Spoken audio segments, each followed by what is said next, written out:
Epuka hinasherehe y oka uva. Sí, ¿Mm? Epuka hinasherehe, Sí. esto es totalmente en guaraní. Sí. Epuka hinasherehe es, te estás riendo de mí, Mm. y oka uva, dice el borracho. Mm.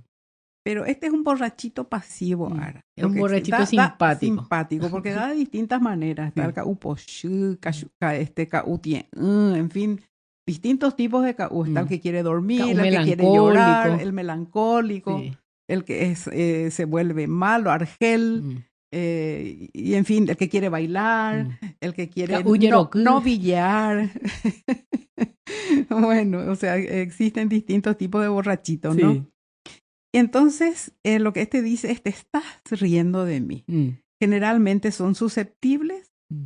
y entonces siempre están pensando de que vos te estás riendo de él. Mm.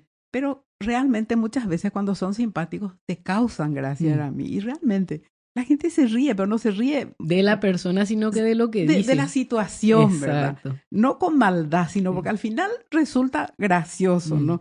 Se vuelven quisquillosos, Mm. pero no son malos. Mm. Eso es. Excelente. Esa es la explicación entonces.